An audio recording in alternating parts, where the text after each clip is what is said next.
ಸಜ್ಜನ ಬಂಧುಗಳೇ, ನೊಂದ ಮನಸ್ಸಿಗೆ ಸಂಜೀವಿನಿಯಾಗಿರುವ ಈ ಧ್ವನಿಗೆ ನಿಮ್ಮದೊಂದು ಲೈಕ್ ಇರಲಿ.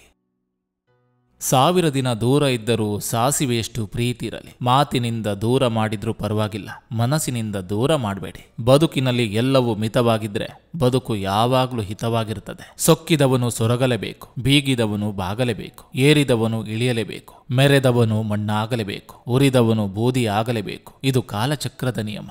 ಮನಸ್ಸಿಗೆ ಅತಿಯಾಗಿ ನೋವಾಗುವುದು ಶತ್ರುಗಳಿಂದಲ್ಲ, ನಾವು ಅತಿಯಾಗಿ ನಂಬಿಕೆ ಇಟ್ಟ ಜನಗಳಿಂದ. ತಪ್ಪು ದಾರಿಯಲ್ಲಿ ಬೇಗನೆ ಓಡುವುದಕ್ಕಿಂತ ಸರಿಯಾದ ದಾರಿಯಲ್ಲಿ ನಿಧಾನವಾಗಿ ಹೆಜ್ಜೆ ಇಡುವುದೇ ಉತ್ತಮ. ಕಿತ್ತುಕೊಂಡು ತಿನ್ನುವವರ ಹೊಟ್ಟೆ ಎಂದೂ ತುಂಬುವುದಿಲ್ಲ, ಹಂಚಿಕೊಂಡು ತಿನ್ನುವವರು ಎಂದು ಉಪವಾಸ ಮಲಗೋದಿಲ್ಲ. ಅಜ್ಞಾನದಿಂದ ವ್ಯಕ್ತಿಯಲ್ಲಿ ಹೆಚ್ಚು ಮಾತು ಮತ್ತು ಅಹಂಕಾರ ಸೃಷ್ಟಿಯಾದರೆ ಜ್ಞಾನದಿಂದ ವ್ಯಕ್ತಿಯಲ್ಲಿ ನಗು ಮತ್ತು ಮೌನ ಸೃಷ್ಟಿಯಾಗ್ತದೆ. ಸರಿಯಾದ ಕುರ್ಚಿಯ ಮೇಲೆ ಸಮರ್ಥರನ್ನು ಕೂರಿಸುವುದರಲ್ಲಿ ಎಡವಿದ್ರೆ ಅದರ ಸಮಸ್ಯೆ ಸಮಾಜವೇ ಅನುಭವಿಸಬೇಕು. ಸಮಯ ಬದಲಾದಂತೆ ಬದಲಾಯಿಸುವವರನ್ನ ಮರೆತು ಬಿಡಿ, ಆದರೆ ನಮ್ಮ ಸಮಯ ಬದಲಾದರೂ ನಮ್ಮ ಮೇಲಿನ ವಿಶ್ವಾಸವನ್ನು ಬದಲಾಯಿಸದೇ ಇರುವವರನ್ನ ನೆನಪಿನಲ್ಲಿಡಿ. ವಿವಾದ ಹುಟ್ಟಿಸುವ ವಾದಕ್ಕಿಂತ ಶಾಂತಿ ಸಾರುವ ಮೌನವೇ ಉತ್ತಮ.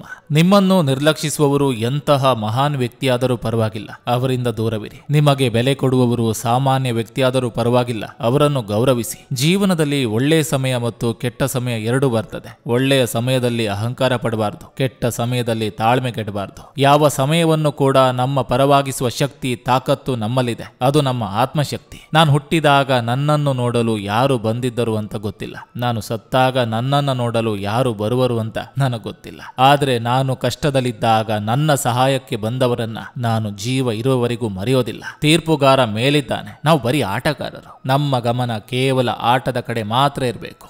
ನೋವುಗಳ ನಡುವೆ ನೆಮ್ಮದಿ ಹುಡುಕುವುದೇ ಜೀವನ, ನಿರಾಸೆಗಳ ನಡುವೆ ಭರವಸೆಯೊಂದಿಗೆ ಸಾಗುವುದೇ ಪಯಣ.